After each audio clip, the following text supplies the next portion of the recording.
Hi everyone, I'm Lisa Mirabile from Vertigo Media Group, and I'm here today to introduce the pwgc's Environmental Echo. This is our first podcast, and I'm here today with Paul Boyce and Nick Anastasi from pwgc. Hey, good morning, Lisa. Good morning. So I think we're all properly socially distanced. I don't know about you, but it's much easier for me to speak without the mask, so why don't we all just release our mask right now? Sounds good. So Paul, you started with pwgc way back in 1993, if I remember. You remember correct, Lisa. So Paul Boyce has a very interesting career. He is not only a PE, but he's also a PG, and he's the CEO and president of pwgc. That's correct. You don't often get the PG and the PE together, and it's not parental guidance, it's professional geologist. That's I'm great. very proud of that title, as well as especially the PE one. Yeah, but it started with PW Grosser back in 1993. It's going on 28 years, if you can believe that. Wow. You know, I don't want to say it's a life sentence because it hasn't felt that way. You know, it's been a lot of fun. It's been a great career. You know, I started out with aspirations of being an engineer probably back in the sandbox. You know, I was the kid when everyone else was throwing sand around. I was building the dams, the channels, the castles, the walls. That's amazing. Diverting the water from one puddle to the next, you know, elevation to elevation. So I would say it was in my blood early on. That's terrific. Yeah. And then you went on to get your master's degree later on in life. Let me back up a little bit. I'm a third generation PE. Oh, that's terrific. It's another thing a lot of people, you know. So it's really in your blood. It's in the family genetics, without a doubt. My great. grandfather was an engineer. My father's still with us. He's an engineer. Thank God. Still qualifies as an engineer, and Right. you know, I certainly had the engineer bug too. But yeah, started working for my father's engineering company as a young high school kid, as an intern during the summers. You know, That's terrific. doing Yeah. roadway, highway type construction projects. Real interesting. So roadway, highway, so always involved in the earth. One matter or the other, yeah. I can't get my hands out of the dirt, but as time went on, it really became more focused on the water, the groundwater, surface water, fresh water, salt water, clean water, dirty water, you name it, No, water, I love it. I read something a little interesting. So you're an avid surfer? Oh boy. I was in the water on Valentine's Day and yesterday. Oh, wow. Here in Long Island. I mean, I love it. I can't get enough of it. That is one of my, you know, after engineering, that is definitely a huge passion. That's great. Yep. As you know, people that know me, and I say this often, you know, I love to work with it, love to drink it, and I love to play in it, and that's water. That's wonderful. That is wonderful. Well, I passed by Gilgo yesterday. That's as close to the water as I got. That's where I was. That's great. That's terrific. And Nick, you join us from pwgc as well. I believe you're the marketing director. Yes, I am. So why don't you tell us a little bit about pwgc and its mission? PWGC was started in 1990 by Paul W. Grosser, hence the PWG in PWGC. Interesting. And it was started, Paul had, like Paul Boyce, Paul Grosser had a love for the water and for dealing with things like surface water, groundwater, all types of water. And from that, he started his own company. He was working for another firm and struck out on his own, and in 1990, and then 3 years later, Paul? Yeah. Paul Boyce joined the company. Wow. So you were in from the get-go. I was the fifth employee Yeah, at the as one of time. the first employees of the company in its nascent age, and it's grown from that since. And we do environmental engineering and consulting. I like to say we do everything from the ground down. From the ground down. Yeah. That's terrific. In terms of dealing with groundwater, wastewater, stormwater, geothermal technology. On the environmental consulting side, we help clean up sites, or actually design the cleanup for sites, brownfields, other tainted sites that are then returned to the tax rolls. Really, we help the development community to a large degree to get old facilities back on the market. Mm-hmm. We do a lot of work in New York City in that regard. We're very well versed in a lot of the programs that are out there in terms of the Brownfield program, the E-designation program. We work with municipalities as well as private interests on getting these facilities and sites prepared to be reused. On the engineering side, we do waterfront engineering. We do bulkheads, Paul, and chime in anytime you want. We do bulkheads. Yeah. Revetments, jetties, piers, wharves, docks, anything marine construction. That's one of our aspects. But he's getting into like the geotechnical work that we do. Yep.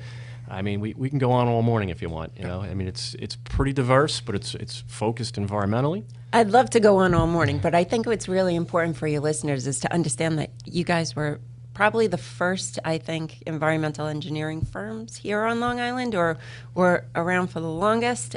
Well, I mean, you've been here since 1990, and I think it's always been a specialty of yours. So I don't know if you were the first, but you were definitely we were certainly one of the earlier ones. Early but, stages. Love Canal happened back in like the 1970s, and that's sort of like the advent of the whole environmental, I don't want to say movement, but our environmental engineering field has really started to take off in that respect. But some parts of the environmental engineering go back to like wastewater and water supply. Obviously, those types of engineering firms and consultants have been around for decades and decades. So right, and the mission over at PWGC seems to be aligned with some of your heartfelt mentions that you talked about earlier about being in love with the water. Absolutely, our mission, obviously, first and foremost, you see our tagline. It's client-driven solutions. It's we try to be focused on the clients, and it's helping them meet their environmental needs and their challenges. Help them meet those goals and make it a sustainable and resilient future for those folks. So, Nick, at PWGC, I know you talk a lot about those client-driven solutions, and you were talking about the brownfields, sorry.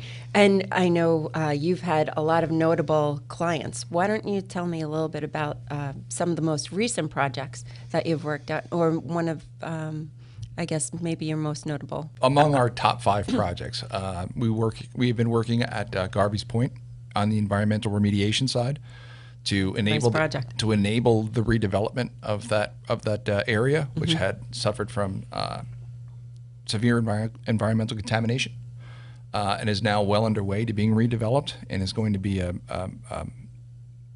hub, a gateway, right? Yeah, for it's along the Port Washington line of the Long Island Railroad. Right.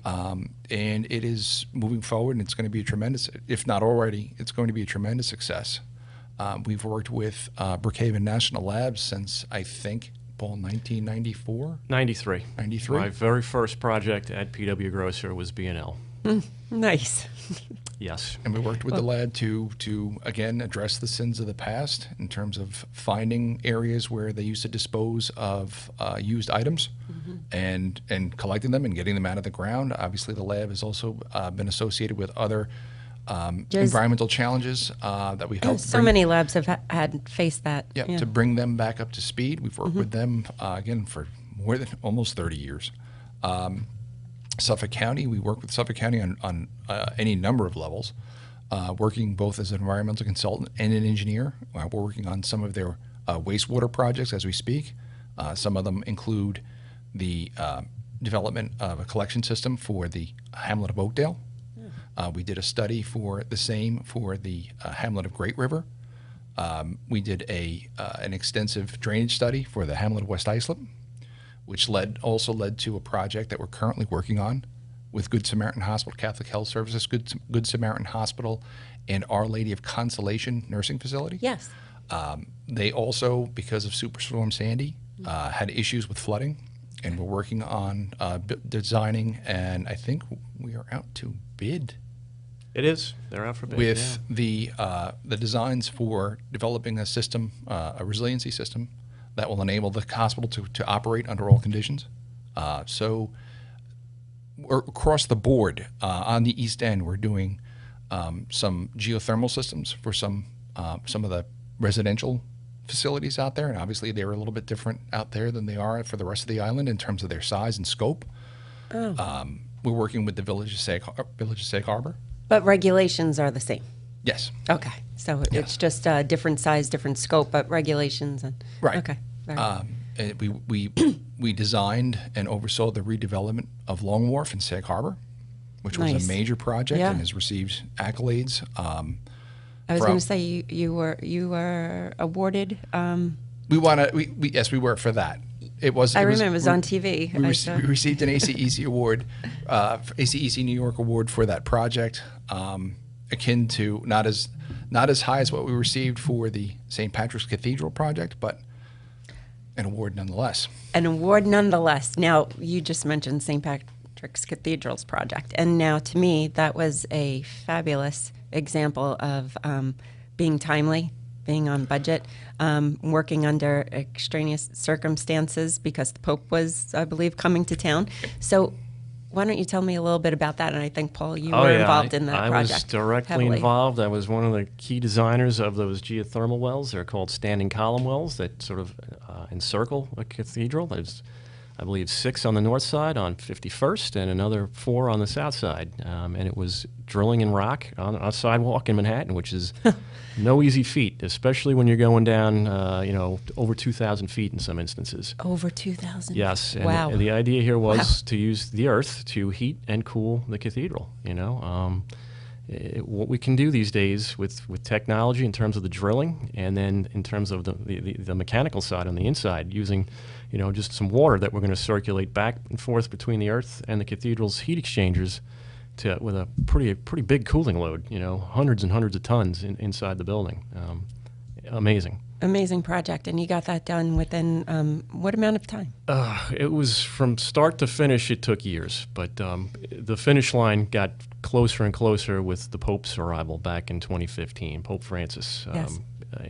However you feel about the guy, I think he's great, but he really drove the deadline. The Archdiocese is like, we got to have this place looking, top notch for the top guy, and they certainly did. And I'm not just saying the geothermal team. I'm saying everybody from the restoration crew to the painters to the guys that did tile work and stained glass and the woodwork and the architects, the construction managers. Yeah, I mean, everyone. the list of professionals and trades that were part of this team.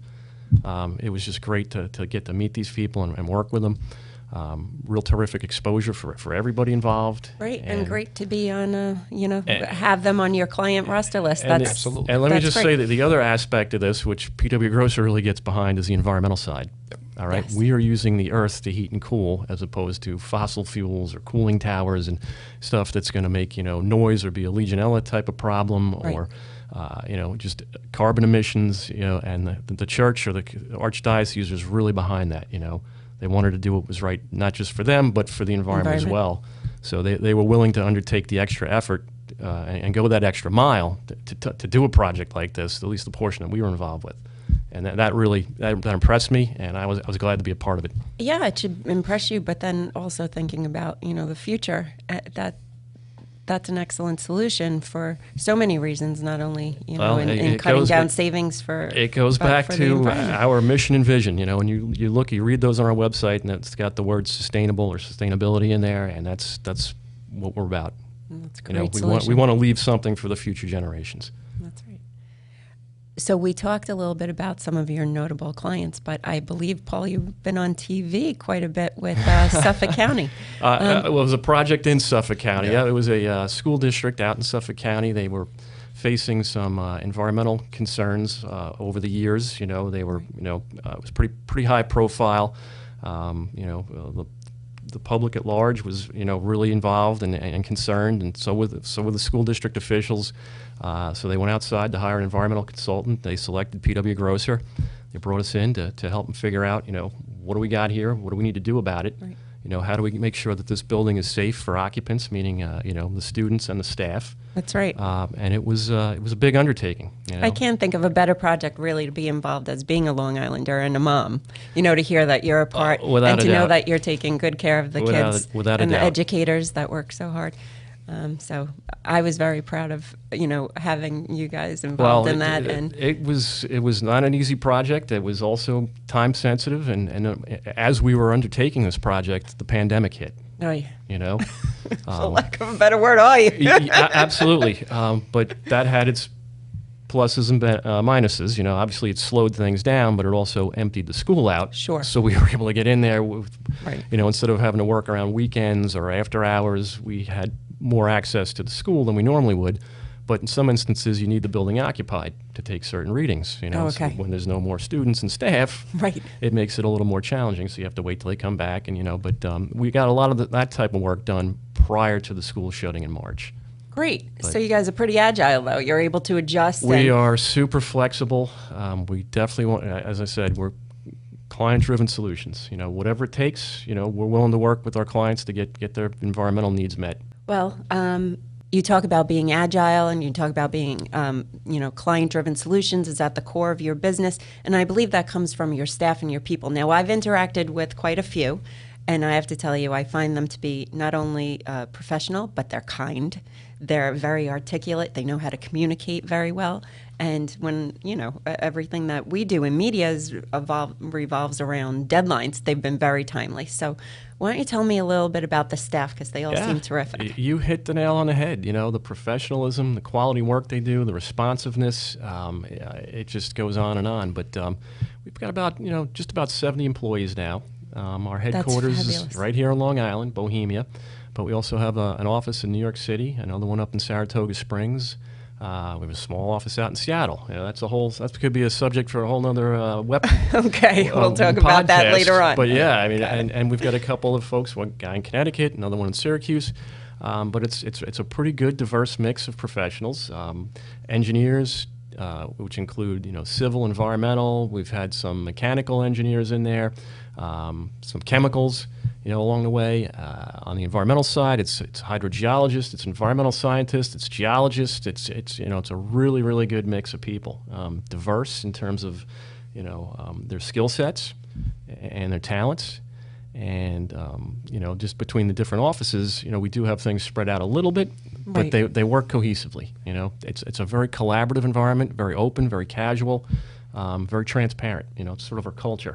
I think that's really important, to be transparent. I mean, one thing that I always look for when I'm looking for a partner in business is the transparency, and also that collaboration, because, the transparency to me is number one, because there are always issues that come up. You have to be able to articulate them. You have to be able to, kind of be malleable and work with that. And sometimes it's very difficult, especially in an environmental engineering spot where there could be thousands or tens of thousands of dollars, affected by that. So I think the idea of transparency is something that's really important for everyone. It's interesting you touched on that, because that's when we hire a new engineer or a new environmental person, and that's not a person straight out of school, but somebody's worked someplace else. I always like to ask, so did they do this at your other place?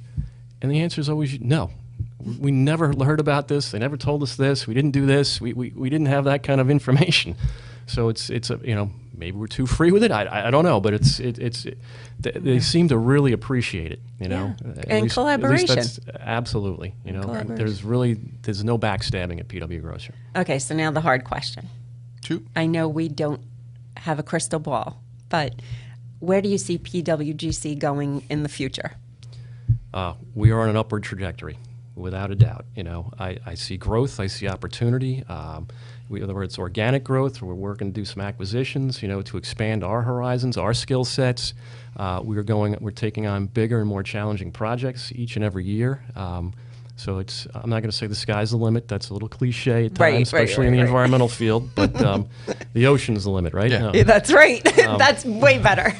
But we really are. We're making progress. We're headed in the right direction, without a doubt. The people that we've hired, we've had some really interesting strategic hires over the last couple of years. Nice. One of the most recent acquisitions was a Secra.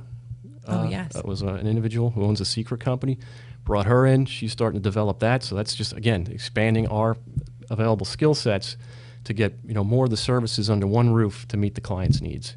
And that's what it's about. Well, I'm excited to be working with PWGC. Nick, I know that you're going to want to talk about, future projects, and if you could sort of make a wish list, what type of projects would you like to get involved with? All of them. All of them, everything from the ground down, right? In terms of future again, what I had alluded to before is the brownfields. Yes. On the environmental consulting side, to increase our influence in New York City, to enable to expand that office and to grow the company there, as well as the other branch offices. There's wastewater projects that are coming down the pike in the future. At the municipal level, there are geothermal projects that are coming down the pike that we're aware of, that we want to take part of. We are looking at other strategic acquisitions, as Paul alluded to before, to enhance the services that we have out there. We're looking at to acquire a survey company. Excellent. That would be a perfect match with what Paul said before in terms of the SECRA, which is State Environmental Quality Review Act, which is a process that may or may not be necessary for the development of a new project or real estate development. Off the top of my head, that's what we're looking for. The main goal, I think, for us is to continue to expand and improve upon an already positive environment that we have. We have a wonderful mix of education, enthusiasm, and experience, and that has blended very well over the past several years to leave us where we are at the moment. But as Paul said before, we are on an upward trajectory, and we look forward to the future. I know that during the pandemic it's been difficult for many companies, but I've been watching PWGC and I've seen how you've taken the time to really set yourselves up for success for the future. You mentioned your hires, your new acquisitions, and I really feel that that's put you in a position where you could get those jobs that you've been speaking with, and more than capable, more than qualified, and you have all the right talent, and you guys are ready to go. So I'm excited about your future. I'm excited to see where you guys are going. The projects that you take on are always so interesting. I mean, just what you did in Glen Cove was fabulous, and watching how that's become, like you said, the hub kind of for New York City, where they're going with that. So you're making an impact in my environment, to be kind of corny, but true. You've been, making an impact on my environment, and so many Long Islanders here. I know it's great to get the word out and have you guys be a part of this. So, Paul, with so many people at PWGC and with so many different and various, varied projects and so many specialties, how does your firm stay on top of regulations and trends and the latest education? It's a never-ending process. Let me just say that. With regulations, they are evolving, they are changing. Sometimes they remain stagnant for a little while, but eventually they're going to change. And how do we stay up with that? Number one, it's through our connections with people. All right, with the regulatory agencies, be it the local level, the state level, or at the federal level, we've got great contacts with those types of folks. They're the ones that are promulgating these regulations. We also stay in touch through our network, with our colleagues, with universities, fellow engineering companies. Prior to the pandemic, we were constantly out there at events. Be they, set aside the political fundraiser type stuff, but if you go back to industry or association type events, we were on it. We always had people attending these things. We've had people speaking at these things, and it's changed now to it's a Zoom meeting or a webinar, but we're still doing that. We have partnerships with other firms. We work with a lead and copper, specialist type firm from the Midwest. The lead and copper rule just changed. I know people probably don't know what that is, or maybe don't really care, as long as their water's clean and safe, but we do care. And those regulations just changed. Yeah, they just changed after a long time, and they've become, it's going to be a little bit of an undertaking for municipalities and water districts and even private clients to manage that. That's great. All right, but we stay on top of that by following those regs as they come out from the regulators or the agencies, but also with our partnerships. All right, it's our people. And our relationships. So you mentioned webinars and what I call Zoominars, because you're on Zoom, right, for all most day of long. These things. And, it is the way we're getting together. It is sort of our long hallways, for lack of a better term, at this point. Do you speak at many of them, Paul? We do. I can give you, for instance, just back this past June during the middle of the pandemic, I was asked by the local chapter of the State Professional Engineer Society to do a webinar on St. Patrick's Cathedral. That's all right, fabulous. My favorite project. It was great, and it was a 2-hour webinar, which is a little long, but I enjoyed doing it nonetheless. And we set it up where you get the professional development hours, the PDH. So as a licensed professional in New York State, you need to maintain your license or your registration. You need the PDHs. Okay. So that is certainly one way to do it, and that definitely attracts a crowd because everybody needs these PDHs. And the other thing is, and I just learned this past weekend, I was reading PE magazine. All right? Yes, I am a nerd. Okay. Hardcore nerd. I'm not going to judge. It was after I got out of the ocean. After right? you surfed. Let me reestablish my coolness. All right. Exactly. I was reading PE magazine this weekend, and it said in New York State, in the past, we had to have 36 professional development hours over 3 years, so basically one a month. Half of those you could take online, and the other half had to be live learning or in-person learning. Well, along comes the pandemic, right? There's no more in-person anything. Uh-oh. So they have subsequently changed the rules now that you can do basically all 36 can now be online. So you're going to see a real uptick in this stuff as we just have because of the pandemic. But things have changed, you know. So these webinars are going to be, they're constant. And speak of the devil, it's Engineers Week this week. Oh, congratulations to our engineers out there. We want to give a big shout out. I'm not trying to be too self-promoting or give too many plugs, but it is. And all the engineering organizations here locally on the island, they're getting together. The Engineers Joint Commission, American Society of Civil Engineers, American Council of Engineering Companies, the Peace Society, which they put on a day-long seminar on, it's a day-long Zoom meeting basically, but you can pick up a lot of these educational credits that you need to maintain your registration. Okay, so are you for hire? Am I for hire? Are you for hire? So how would people seriously, how would people get in touch with you if they wanted to discuss maybe you speaking at one of their webinars? The easiest way is just to go to our website, which is pwgrocer.com. And there's a contact down there that goes right to Nick's email over here, and That's great. He'll direct those people to whoever who's reaching out to us to who they need to speak to at the firm. All right. Well, thank you everyone for coming in today. Thanks, Nick. Thanks, Paul. Welcome. I think Sure. this It's a was pleasure. a great episode, very informative. Really impressed by PWGC and where you're going, and I'm excited about your future. So Thank you. have a great day, everyone. Thank you. Bye.